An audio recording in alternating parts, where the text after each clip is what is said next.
The budget compromise faces more Republican opposition in the Senate. Florida Senator Marco Rubio is one of its leading critics. He is on Capitol Hill. Senator, good to see you. Welcome. Good morning. Good morning. Let me ask you about Speaker Boehner's comments. I mean, he said the criticism is ridiculous. He blamed them for the shutdown and said they've lost all credibility. Do you agree or disagree? Well, look, I think outside groups have a right to express their views. There are outside groups on every issue, on both sides of every issue here. And I have respect for Speaker Boehner and respect for Chairman Ryan and the work they're trying to accomplish. I will simply ask my opinion on whether this budget takes us in the right direction as a country. And I personally feel that it does not. I mean, I think the budget, well, unfortunately, continues to increase spending at a rate that is still unsustainable for our country. It increases spending by $60 billion over the next 2 years, but promises to pay for it with cuts over the next 10, something that we know Congress never gets back to actually carrying out. But what Speaker Boehner has said and others have said is that it's a first step in the right direction, and you've got to find common ground and you've got to find compromise, otherwise you'll have government shutdowns, which everybody loses. Well, I agree with that. I mean, I don't think we want to see a government shutdown, which is what I'm trying to prevent ultimately by avoiding a debt crisis, which would be the ultimate government shutdown. We have a government that's going to spend about $600 billion more than it takes in, and then this budget comes in and actually adds more money to that equation, to the amount of money that we need to borrow to function. So I'm not sure that's a step in the right direction. I certainly appreciate the other things they've tried to accomplish as part of this budget process, and I know it's difficult to be negotiating with some of the people they have to negotiate with, who quite frankly don't seem to have any sense of urgency about the future fiscal health of the country. But we have a fundamental problem. We have a government that's spending money it doesn't have. Senator, I want to ask you about the criticism that you may be more beholden to these conservative groups than your own party, or in the interest of legislating. For instance, that if you look at the vote in the House yesterday, it had nearly equal Democratic and Republican votes.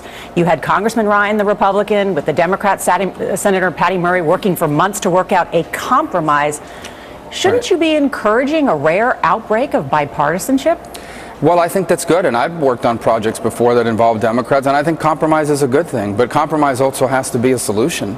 I mean, compromise just for the sake of compromise so we can feel good about each other, I don't think is progress for the country. I recognize how difficult it is. Really? That's what you think? Yeah, for the sake of compromise that doesn't solve problems, just for the sake of it, yeah, that's not a good thing for the country. They also have to have Senator, solutions. they're not saying... No, we have a very serious problem in this country. Senator, they're not saying they're compromising for the sake of compromise. No, they're saying they're compromising so that they can move forward. That's what you've described the question as. No, that's how you've described the question. Compromise is a good thing, especially if it arrives at a solution. Our ultimate goal here is to solve problems and to make progress on issues that confront our country.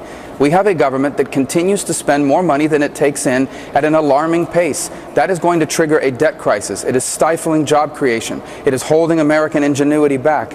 When is there going to be urgency around here about addressing that? This budget does not do that. And while compromise hopefully will lead to a solution on that, so far it has not. Let me ask you about an immigration bill, for instance, that you put forward. It was heavily criticized by some of these same conservative groups, and then you backed down. So do these groups have too much power? Well, I don't know who backed down. I mean, the bill passed in the Senate. The House is not going to do the Senate bill. We're trying to be realistic here. We're trying to make progress on that issue. And so that is an example of where I'm saying, okay, well, the House is willing to do a lot of things on immigration. Let's begin to work on the things that we can find agreement on, that we can make progress on, that actually begin to solve some of our problems. And I believe that if we did that, we could actually create a situation where we can end up solving the entire problem. The issue on immigration is not so much an issue of what needs to be done, but how it needs to be done, whether it needs to be done in one big piece of legislation or in a series of steps. But it's still the right thing for the country. I believe that as much today as I did on the day I joined the effort.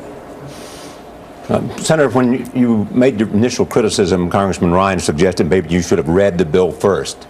Had you read the bill? I knew full well all the details of the important parts that were in it. In fact, they had been leaked, days in advance. They had been leaked hours in advance. There was an understanding in this building, including from among our conferees, about what it included, and it had fundamental things we were well aware of. For example, that it broke the budget caps that Congress had imposed on itself just 2 years ago, and actually will increase the amount of money that we have to borrow.